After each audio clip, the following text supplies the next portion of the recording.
We do a flip side, so at 180 at our facility we have our reject belt here. So this is actually all this stuff that people put in their bin that either they shouldn't have put in there, or maybe they thought it was recyclable and it wasn't, or it's material that is unfortunately what we call in the industry is residue. So it's stuff that's caught in the system that just can't be effectively sorted out because A, maybe it was in bags, B, it was maybe contaminated, it's paper with water on it. So this is what we call the reject. So this is unfortunate because we pay for this. So a lot of the stuff that people put in their bins that isn't recyclable, we still pay to recycle, and then we send it to this site and send it to landfill where it should have been just put in the trash bin in the first place. I see a Christmas light hanging right here. Yes, unfortunately we get a lot of stuff that's not recyclable. So an example, one of those is Christmas lights aren't recyclable, and they get put in our copper. Isn't copper valuable? Yeah, it's a mix of copper, plastic, and there's some metals in there as well. So that stuff is valuable, but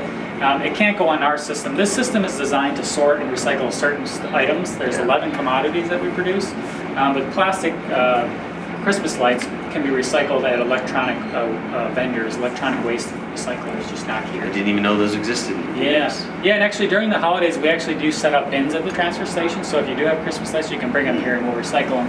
Wow. There's just a lot of stuff that is recyclable but just not curbside. Curbside is designed for specific materials, and then what we would call these is source separated programs. You would bring those, so like for example you can bring electronics to Best Buy, you can bring batteries to Home Depot. So I'm watching all of this, and he's moving all this. I see him moving dirt. I see him moving green material. I see cardboard up there. And it's not, I mean, obviously you guys do the best you can as quickly as you can. But as a society, there's still so much we could be doing, right? Yeah, exactly. So what you're looking at really shows the value of improving the inbound material. So a lot of this stuff was brought to us in a trash container. So this is the trash side. So this was either brought to us in a trash container, it was brought to us from a business. So this is our commercial side. So all of, I would say of what you're looking at, a lot of this stuff is divertible or it's recyclable material, whether it's compostable or recyclable in our system, but it just wasn't captured because on the front end, there was either mistakes made or people didn't want to recycle it. So we're working on the front end, also on the back end to make sure we can recycle or divert as much of this as possible. As you can see on this side as well, they have one job and it's just to clean up this tip floor as quickly as possible. So they'll do some cherry picking, but there's still work to be done on our end and also on the residential side. So like so many things when it comes to sustainability in our lives, it comes down to us as individuals. Yeah, individuals play a huge part. So the biggest thing is putting the right thing in the bin and then finding out where to recycle things. So a lot of this, what you're looking at is green waste or yard waste or organic material.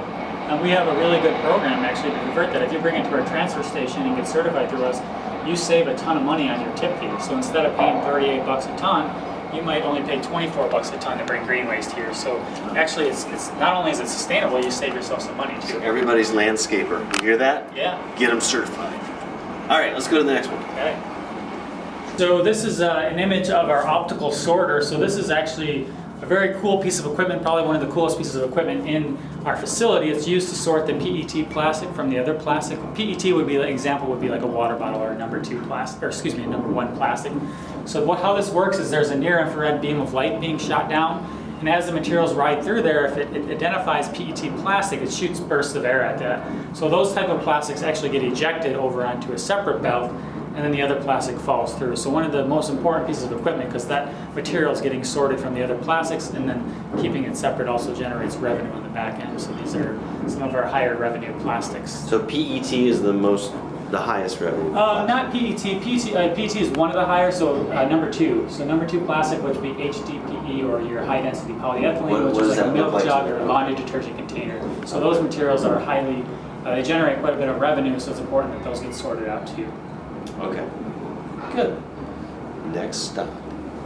So this is our disc screen. So these screens are used to sort the 2D from the 3D material.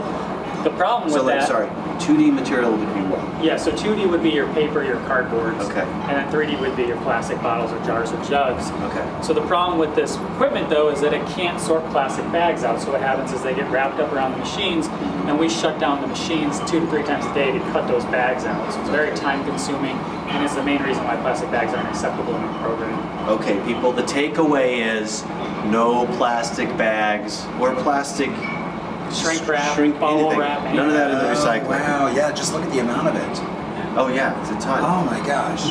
And So yeah, so no plastic bags. Exactly.